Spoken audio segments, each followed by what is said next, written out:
Okay, moving on. So that's for the kind of cosmological argument. And again, I'll attempt to bridge that gap in a bit. The next argument I was going to use is the fine-tuning argument. So the universe is fine-tuned. That's the first premise. Very contentious premises here.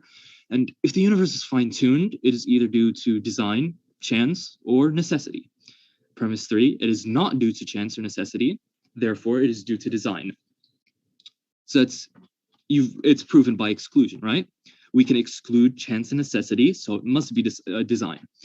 Now, premise one, the universe is fine-tuned. And we can appeal to examples of fine-tuning here. And I take this from Luke Barnes, his paper, a PhD physicist. A universe governed by Maxwell's laws all the way down will not have stable atoms, and hence no chemistry. We don't need to know what the parameters are to know that life in such a universe is plausibly impossible.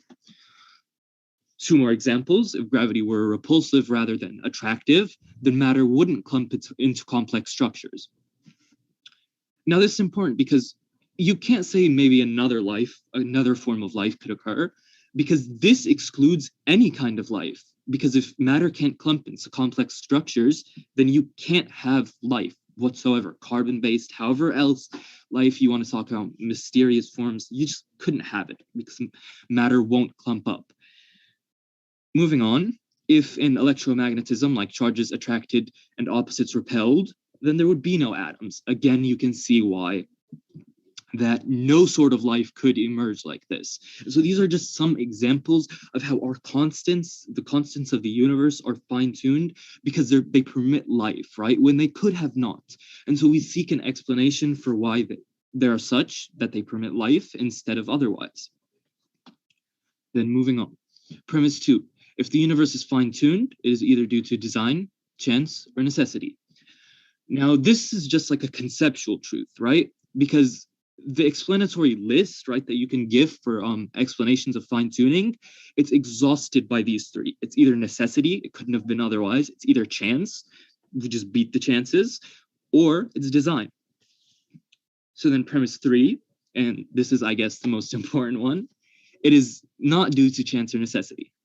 And Luke Barnes, again, citing him, combining our estimates, the likelihood of a life-permitting universe on naturalism is less than 10 to the power negative 136. So lots of zeros after that decimal, a lot of zeros.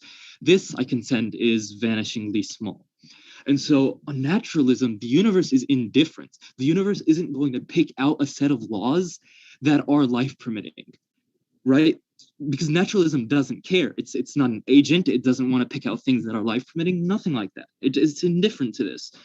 So that's why it's vanishingly small, because we're talking about the entire set of possible ways the universe could have been in terms of constants and laws of nature.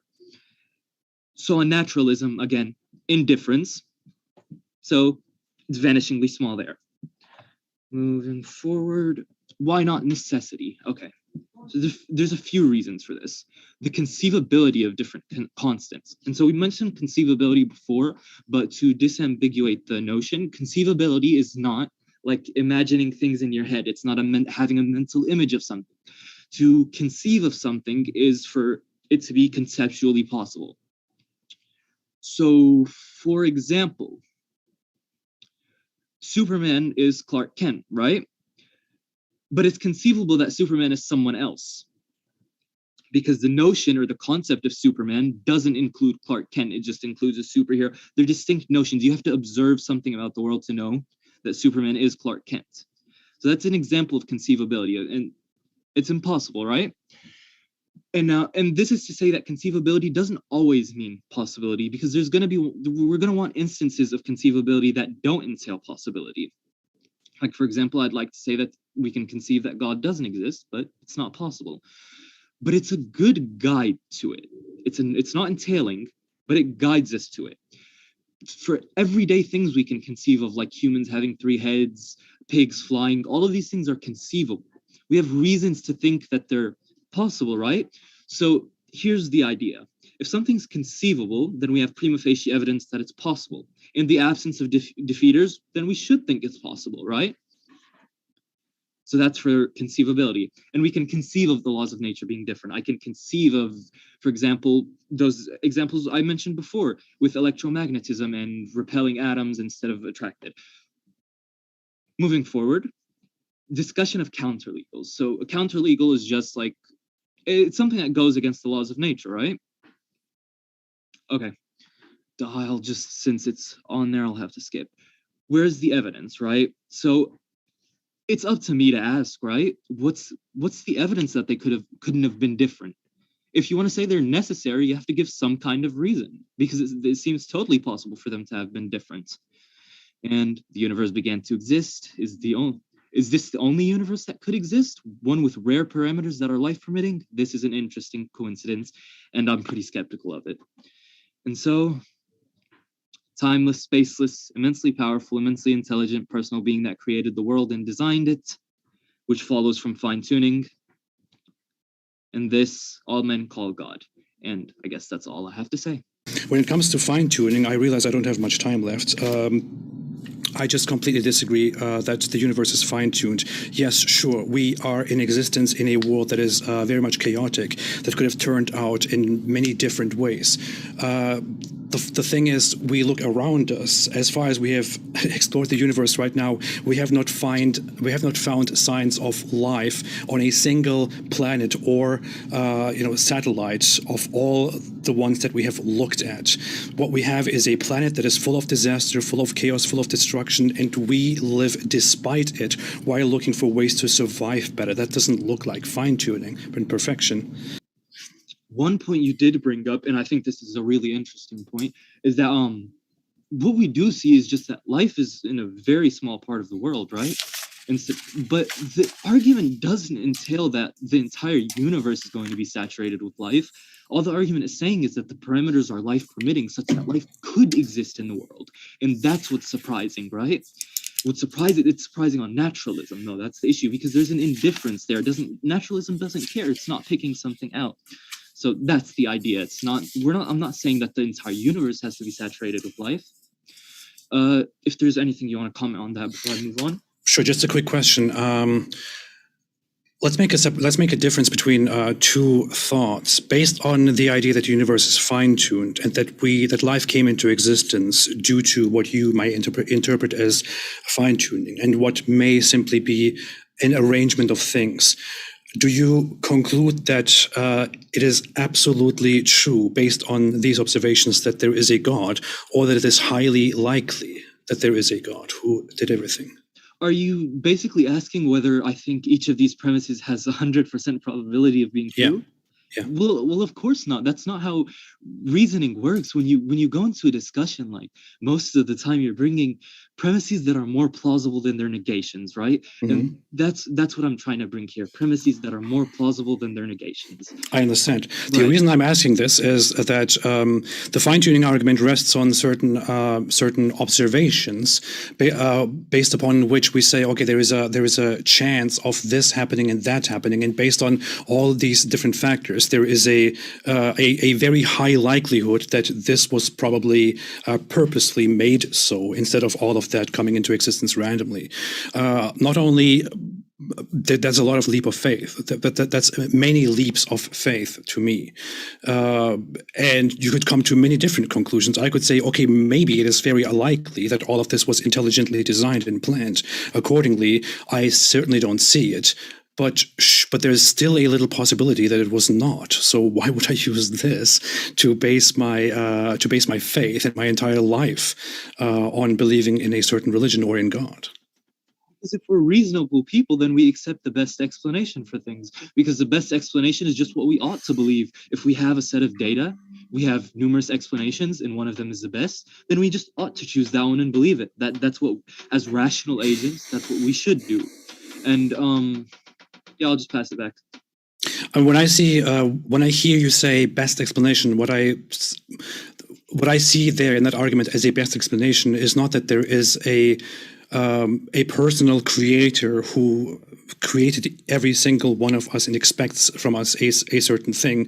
What I see is, okay, there's probably something beneath all this that may or may not have designed it. We understand very little from the universe that we have right now, but there may be something above this. I don't see how you possibly come to the conclusion there that it is the one God who is personal and who knowingly created everything for us. Well, the personal part comes insofar as it's an agent with free will that fine tunes it for life to be permitting, right? That's where the agent or personal being comes in. Something about wanting everyone to be have salvation. I'm not arguing for that. I'm arguing for a much more minimal conception here, and I think it's baby steps, right? You go forward, and then you can argue for the next position. But the idea here is that you have a cause for the universe and a designer. Thank you so much for that. Well, first off, I think there is a misunderstanding, which is I never accepted the fine-tuning argument to begin with as the best possible explanation or as reasonable. I merely asked you certain questions about why you would assume that there is one being instead of an undefined number of beings, or instead of multiple beings, and so on. So I don't accept to begin with the idea that the universe is fine-tuned or that it looks like it is fine-tuned. I don't think so at all. I think, on the contrary, the universe is full of randomness, full of chaos, full of imperfection. Perfection is not something that is objectively true. It is subjective. It is an observation, something that we merely say in order to refer to something as perfect or imperfect. It doesn't exist in nature.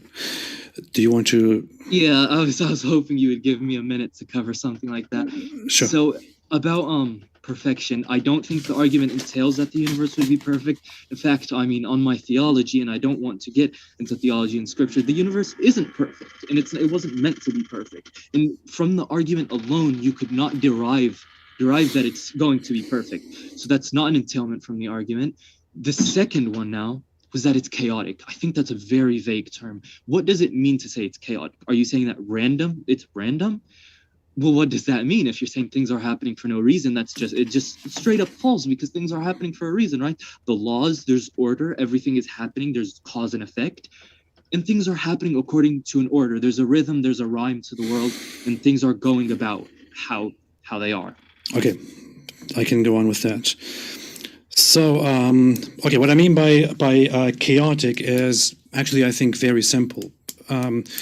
This is my objection to the fine-tuning argument, because I simply do not think that there's anything in the universe that looks like it has been intelligently designed or defined or made. There is no pattern to anything. When it comes to randomness, I'm not saying that everything is completely without purpose. Obviously, we have the Earth that we have right now revolves around a sun. This seems to continue in a certain pattern, although it changes all the time, continuously. We have a moon that we are surrounded with, which goes around us, which also has no perfect pattern. It also changes over time. These are pretty much the things that we can say are in place and serve a specific purpose. The thing is, there is a very wide range of a distance between the Earth and the Sun that would make it possible for life to exist on this planet and to flourish. The Earth could be at many different positions in the solar system that we have right now, and life could still form and still come into existence. There are many other planets in our solar system where life could be existing. We simply do not know yet, but because the distance is not that precise, there could be a huge variety of distances that would make it possible. A moon, we could have multiple moons. We could have just simply one satellite. Doesn't really matter. What we have is a satellite. It helps us function. Here's what I find very funny. You look out into the world. You look out into space. What you see is that there is vastly simply chaos. We are surrounded in our solar system with rocks that are aimlessly flying through the solar system without serving any purpose at all. On the contrary, they keep destroying and simply wandering out there. We have multiple planets, multiple objects in our solar system that have no purpose at all. You could argue that maybe the existence of one big planet protects us from certain rocks, but that is not entirely true, because it also endangers our planet, because it attracts different rocks from the sky. So if we look at our solar system and what we see is it is mostly aimless, chaotic.